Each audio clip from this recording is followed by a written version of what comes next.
There's a question that lives beneath every love story. Not the easy one, not will they find each other or will they stay, but the deeper one, the one that sits in the dark and waits. What did it cost? Mairead had found her people. She found Seán and her father Kieran and a valley in the Connemara Hills where two worlds had learned, slowly and carefully, to trust each other. She did what her mother set out to do. She became the bridge. But the bridge had a mother, and the mother had a name. Her name was Aoife, and she was gone. Not gone the way people go when they age and tire and lay themselves down with grace. Gone the way a light goes out in a window, suddenly, without explanation, leaving the dark more dark for the memory of what had been there. Mairead had made her peace with not knowing, or so she told herself.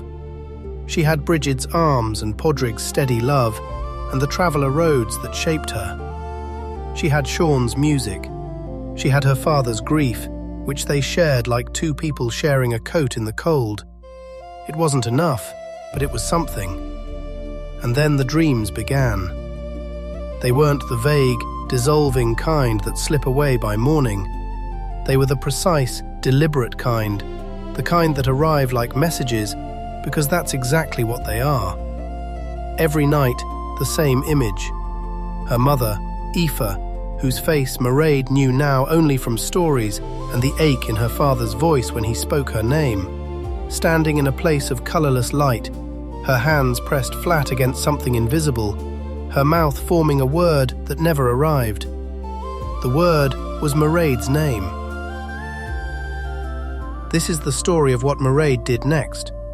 It begins in Ireland, in a quiet valley at the edge of the known world, and ends somewhere that has no name in any human language.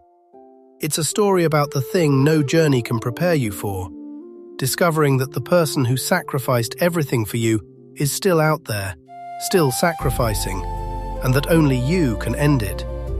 It's a story about mothers and daughters, about the love that doesn't diminish with distance, that doesn't fade with years, that burns on in the dark like a star no telescope has found. This is Mairead. This is her second story, and this time she's going much further than Ireland. Mairead's cottage in the valley at night. Stars visible through a small window. Autumn had truly settled into the valley now, and the hidden community had grown more comfortable with its own visibility.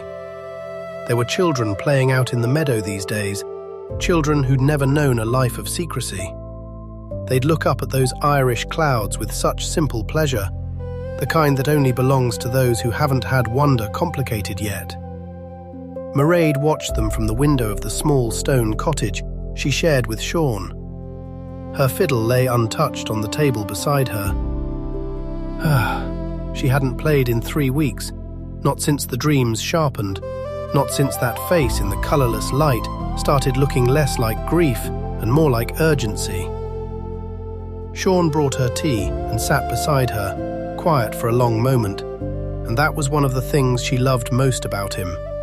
He said, "She's calling you," and it wasn't a question. He'd been watching her sleep these past weeks, watching her face shift through expressions that had nothing to do with rest. Mairead whispered, "I know."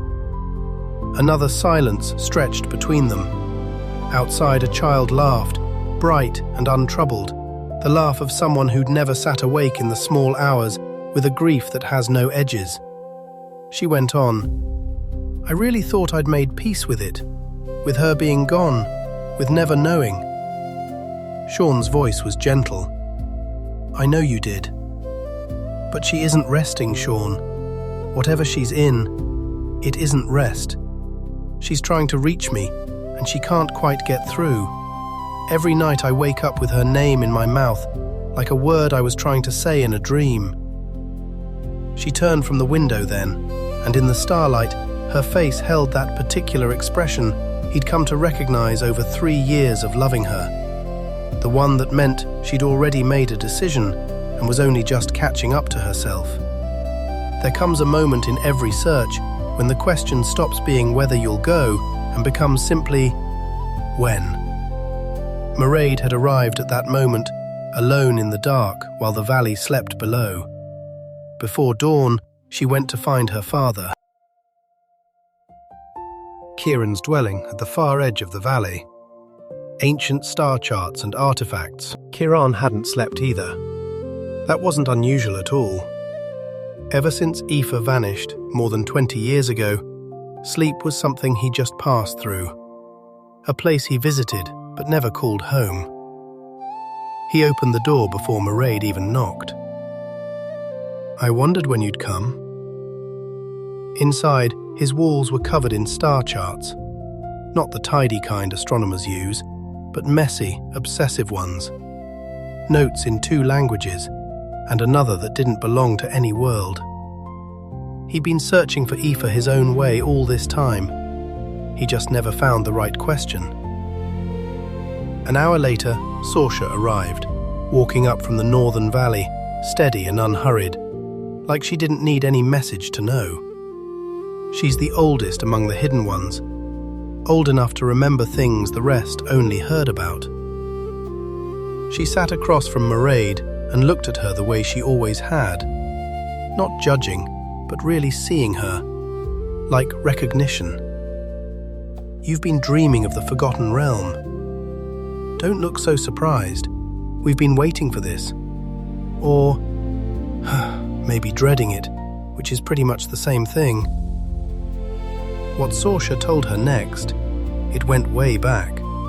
Long before Mairead was born, before Aoife ever came to Earth, there was a schism. But schism's too small a word, really. It was a fracture, a split in our people.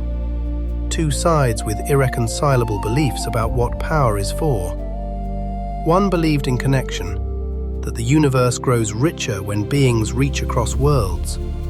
Distances are challenges, not boundaries. The other, the ones who called themselves the Shadow Council, believed in control, in governance, keeping things separate to prevent chaos. They didn't take Aoife. That's the truth it took 20 years to uncover, and hearing it will cost you, Mairead, more than you know.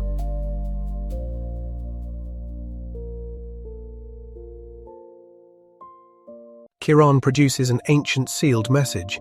Light spills from it when opened.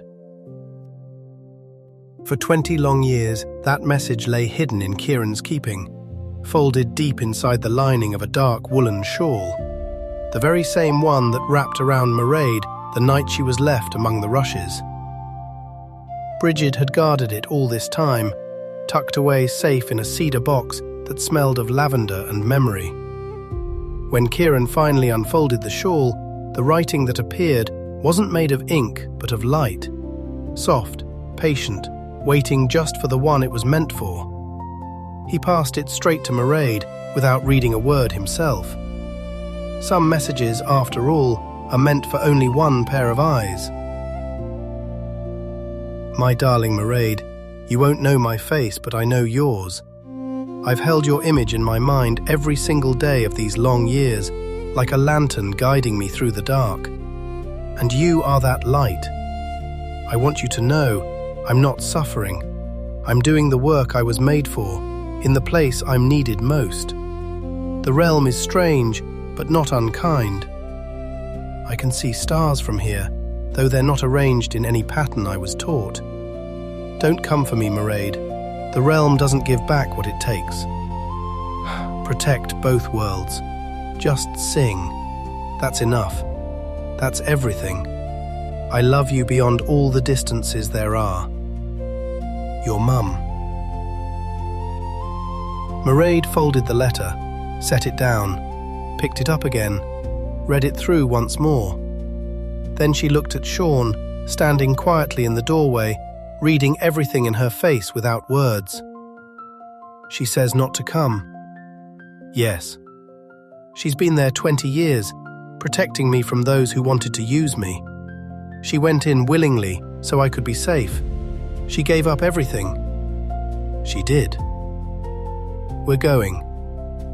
Neither Seán nor Kieran argued. They'd known her long enough to understand. Some choices aren't choices at all. They're just the moment when what you were always meant to do finally comes clear. Departure. The valley at night. The hidden community gathered to watch them go. The quest begins here.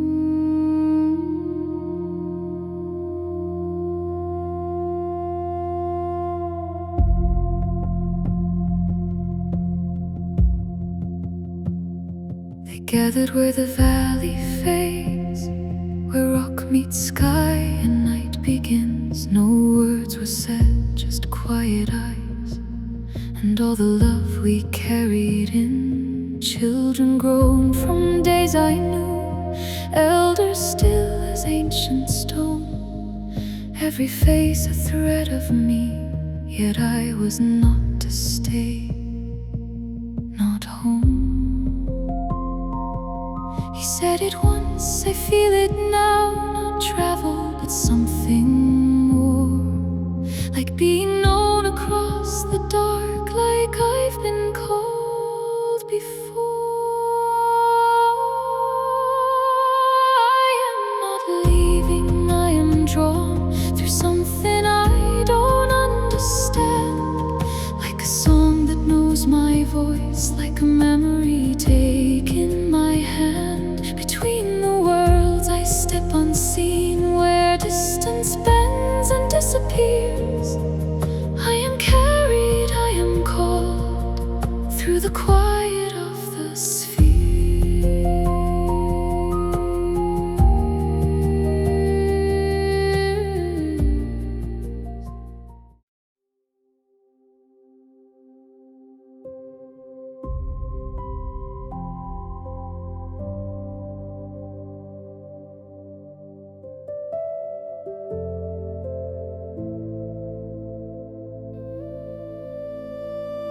The way we traveled was nothing like anything I'd ever known, but I trusted it completely. Kieran once told me it wasn't so much about moving as being remembered somewhere else, like the destination recognized you and drew you in, the way a song recognizes the right voice. The whole hidden community came to the valley's edge to see us off. Children I'd watched grow from toddlers into bold little climbers who didn't ask permission, and elders who'd spent centuries between worlds, their faces calm and settled, at peace with not having all the answers. Saoirse slipped something into my hand, a small dark stone, smooth but catching the light in this strange, stubborn way, like the light had to bargain with it. She said, "Your mother held this the night she stepped into the realm. It will find her, if anything can." The first place we reached, the closest word for it in any Earth language, is the place of first questions, was so still, so quiet. An ancient people had spent thousands of years building a kind of knowledge you feel instead of hear. And they knew Aoife, of course. She'd come through 24 years ago on her way to Earth, and they remembered her with this deep, textured warmth. Like time wasn't a line, but something you could touch. They didn't use words, but I felt it right here in my chest before my mind could even catch up. They told me she was a bright soul, and that she asked them what love costs. They told her, "Everything you have, and then more." And she said, "Good," and kept going. The second world was harsher, a mineral place, vast and cold, run by beings who measured everything by what they could gain. They knew the Shadow Council all too well, and not happily. Their elder said, "The Shadow Council's been here 300 of your years. They offer stability. What they mean by stability is this: nothing changes without their permission. Nothing changes at all." They gave us a guide, a small, quick creature with silver eyes, who knew the hidden paths of that part of space the way a traveller knows the back roads of Ireland. Not from any map, but from memory, from feel, from the habit of paying close attention. A chain of encounters across different worlds, beauty and danger alternating. The guide with the silver eyes, who never gave a name, just a gesture that somehow said both, "I am here" and "I have been waiting," led them quickly through 3 more worlds. On the 4th world, they found people loyal to Aoife's cause. An underground, not a metaphor, but a real one, a hidden network of beings living deep beneath the surface of a world the Shadow Council had colonized up above. They'd been waiting, not for a rescue, but for a sign, proof that Aoife's mission hadn't died when she disappeared. Then Mairead sang, not because anyone asked her to, but because the weight of what she was carrying had to leave her body somehow, and music was the only door she'd ever known. The underground fell silent, completely still. She sang without words, a sound that was all direction and no destination, all reaching and no arrival. The beings around her recognized something in it from Aoife's visit, the unique frequency of a soul that has decided to love something bigger than itself. It's unmistakable if you have the ears for it. Their leader, a tall, silver-haired being of indeterminate age who had known Aoife personally, took Mairead's hands in both of her own. She said, "She spoke of you every day she was here. She told us, 'My daughter will come when she is ready.' And she told us what to give her when she arrived." What they gave her was a map, not of space. Space is too vast and shifting to be mapped, but of the way in. The frequency, the approach, the exact quality of attention you need to stand at the threshold of the forgotten realm without the realm closing like a fist around you. Then the Shadow Council found them on the 5th world. They came not as an army, but as a bureaucracy, which is even more frightening. 3 emissaries in grey, featureless uniforms, with faces that showed nothing while somehow communicating everything. One of them said, "The girl returns to Earth. The man and the father return with her. No one enters the Forgotten Realm. These are not negotiations. These are the terms of your continued existence." Mairead replied, "I've been told what my mother gave up. I've held the letter she left me. I've travelled further than I knew the universe went, to a place I had no name for, carrying a stone she held the night she went in, to protect me. You'll need better words than that." The emissary looked at her for a long time. Something shifted behind that careful mask, not quite uncertainty, but something close to it. Pursuit across strange landscapes, close calls, the group growing harder, leaner. For 3 days, or what passed for days in that part of the universe, where light had very different habits than it did at home, we were hunted. The Shadow Council didn't send messengers, they sent agents. Swift, patient, relentless beings who knew these worlds the way authority always knows the places it controls, completely and without love. They chased us across 3 worlds, lost us on the 4th, found us again on the 5th, and on the 6th, they stood with us at the edge of something no map had ever marked. Because no map anyone trusted had ever made it back from there, the threshold of the Forgotten Realm. It looked like nothing at all. That was the first thing. No gateway, no shimmering archway, no sign you were arriving anywhere. Just a place where the air felt different, thicker somehow, more attentive, and where the stone in my hand began, very quietly, to glow.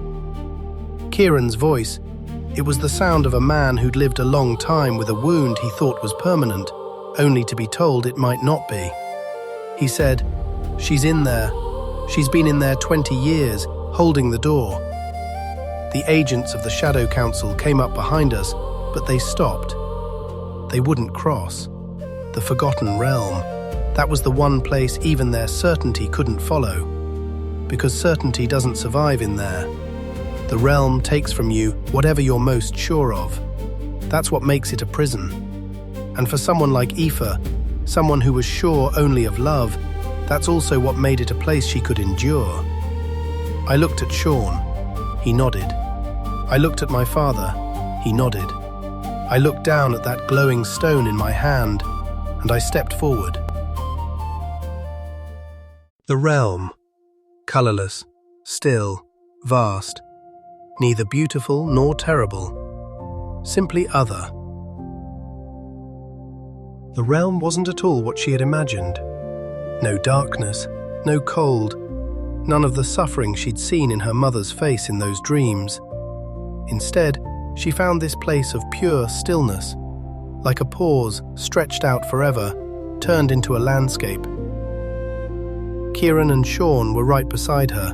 She could feel them, even though she'd been scared she wouldn't. The realm didn't separate people. It took away certainty, the solid ground of what you thought you knew. The stone guided her, not moving exactly, but warmer in some directions, cooler in others, like a compass pointing somewhere beyond north.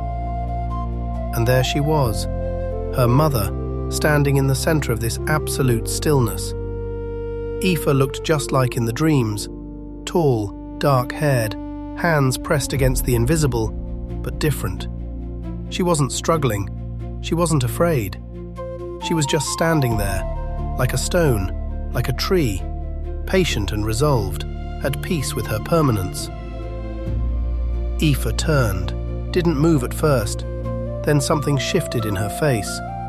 Not surprise, she'd been waiting, but something deeper, held still for 20 years and finally allowed to move. I told you not to come. I know. I read your letter. And you came anyway. Did you really think I wouldn't? Aoife closed the impossible distance in just 3 steps and held her daughter for the first time since that night, the night she'd wrapped her in dark wool, laid her in a basket beneath the meteors, and walked away from the hardest thing she'd ever done.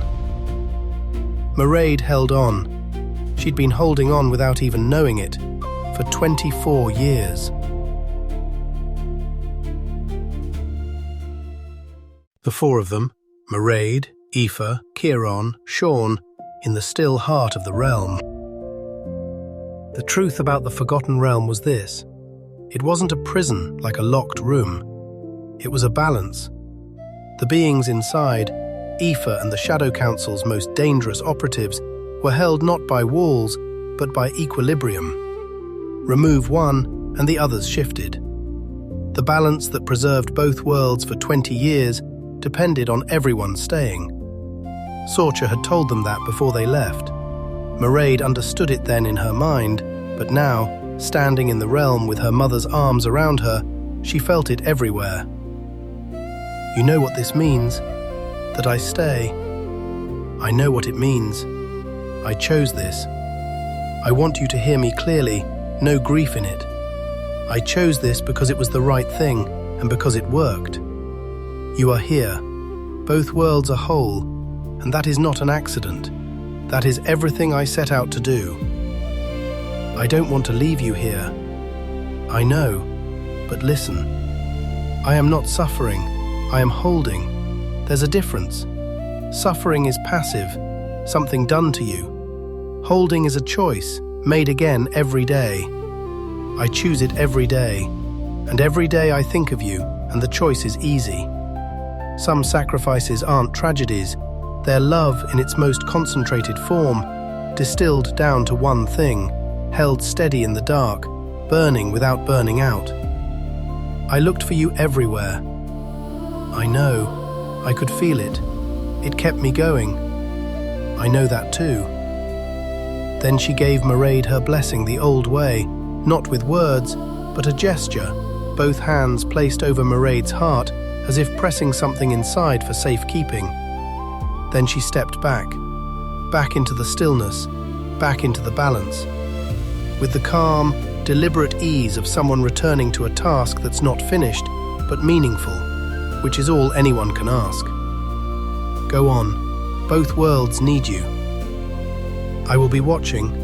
I am always watching. That, at least, the realm allows me freely. They came back through the threshold on a morning when the Irish sky was doing its most characteristically Irish thing, offering 5 different kinds of weather at once, like it couldn't decide between grief and brightness, and ended up choosing both. The Shadow Council's agents were gone. Without the certainty that the realm would hold, without the leverage they'd carried for 20 years, they had just melted back into the bureaucracy that created them. Sorcha would tell us later that the underground networks across a dozen worlds were already moving, quietly dismantling the systems of control the Council had spent centuries building. The balance had shifted. Not suddenly, balances never shift suddenly, but it shifted for good. The valley welcomed them home the way it always had, without any fuss, just with its simple presence, with that feeling of belonging that has nothing to do with owning and everything to do with being known. Seán picked up his fiddle. He played without being asked, and what he played wasn't a composition or a tradition. It was something that arrived in his hands the moment they touched the strings. Something new, built from everything we'd been through, carrying the sound of distance and the feeling of coming home. Mairead stood at the valley's edge and looked up at the stars. Not all of them were visible. The Irish sky was too busy putting on a weather show to commit to full darkness. But enough were there.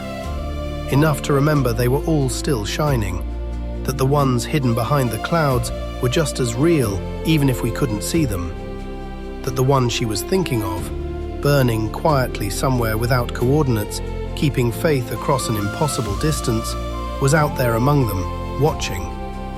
She carried her mother now the way the travelers carry everything that matters, not in a place you can point to, but in the way you move, in the choice to keep going, in the song.